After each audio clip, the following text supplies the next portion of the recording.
दोस्तों, आज हम बात करने वाले हैं चौधरी चरण सिंह जी के बारे में। वो देश के 2 बार प्रधानमंत्री भी रह चुके और उनकी लोकदल पार्टी थी, जो अभी फिलहाल उनके पुत्र बेटे जयंत चौधरी चला रहे हैं। लेकिन कल उनकी पार्टी के एक कार्यकर्ता, जो दिल्ली के वरिष्ठ पत्रकार थे, प्रशांत कनौजिया ने उनकी पार्टी से लगभग अप्रैल के महीने में उन्होंने पार्टी से इस्तीफा दे दिए थे। अब आते हैं, नरेंद्र मोदी की सरकार ने, एनडीए की सरकार ने जयंत चौधरी को भारत रत्न दिया था और चौधरी चरण सिंह के सम्मान में दिया था बीजेपी वालों ने। उसके पास अभी फिलहाल जयंत चौधरी के पास 9 विधायक हैं और उन्होंने 2 सीट पर उन्होंने गठबंधन किया है बीजेपी के साथ। और कल प्रशांत कनौजिया ने कांग्रेस पार्टी के ज्वाइन कर लिए। तो उसमें कल रात में ट्विटर पर लगभग 1 घंटा मीटिंग हुआ। सभी लोग अपने अपने बात रख रहे थे और जहां तक कहे जाते थे, चरण सिंह जी किसानों के नेता, किसानों की आवाज़, किसानों की मसीहा। तो जब जयंत चौधरी जी बीजेपी में गए तो किसानों के क्या हुआ? एमएसपी मिला क्या? नहीं मिला।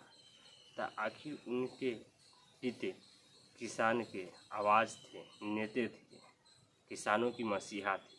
लेकिन फिर जयंत चौधरी ने बीजेपी के साथ गया क्यों, गठबंधन किया क्यों? बात यही पर हो रहा था। इसमें भी बात निकल के आया चिराग पासवान पर भी। चिराग पासवान बिहार के हैं, दलितों की राजनीति करते हैं। उनको बीजेपी से 5 सीट लोकसभा की दी गई थी। जब इसमें सवाल सभी लोगों ने उठाया कि जयंत चौधरी को दो टिकट मिला लोकसभा के और चिराग पासवान के 5 टिकट मिले थे, यह सवाल उठा। फिर दोनों गोटे के अपने अपने पिते पर, विचारधारों पर बात हुआ कि उनका क्या विचारधारा था और इनका क्या विचारधारा था। तो रामविलास पासवान जी के जो थे, उन्होंने कहा कि उनका पिताजी मंडल कमीशन आया था, मंडल आयोग, तो उस समय लड़े थे, आरक्षण दिलवाए थे और जहाँ भी दलितों की जो भी वोट होते हैं तो वो अपनी तरफ रखे हमेशा। आज भी अगर बिहार में उनकी जाति है पासवान समाज, उनको लगभग 6% 7% वोट माना जाता है। लेकिन चिराग पासवान अगर जिस भी गठबंधन में जाते हैं तो लगभग 5% वोट को ट्रांसफ़र करवा देती है। या कांग्रेस के साथ ही फिलहाल रहते गए हैं, बीजेपी के साथ रहे हैं, इसीलिए उनके पास, बीजेपी वाले के पास विश्वास है कि कम से कम 5% वोट तो ट्रांसफ़र करवा देती है। तो अभी फ़िलहाल उनको 5 लोकसभा के सदस्य मिला था। एक तरफ आरजेडी, लालू प्रसाद यादव की पार्टी, राष्ट्रीय जनता दल, जबकि ऐसे मीडिया में कहा गया है, लेकिन ऐसे खुले तौर पर चिराग पासवान ने कहीं पर भी इसका जिक्र नहीं किया था कि हमको 8 लोकसभा के टिकट चाहिए, जो आरजेडी वाले विपक्ष के लोग बोल रहे थे उस समय कि हमारे तरफ से 8 टिकट की डिमांड है, वो देने के लिए भी राजी थे।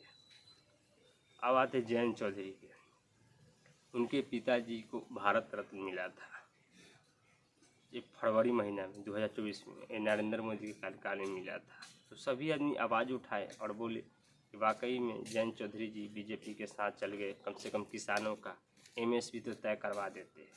ठीक है, और देश के पूर्व प्रधानमंत्री रह चुके थे 2 दफ़ा देश के, तो उनको सम्मान में भारत रत्न मिलना चाहिए था और नरेंद्र मोदी की सरकार ने उनको भारत रत्न दिया।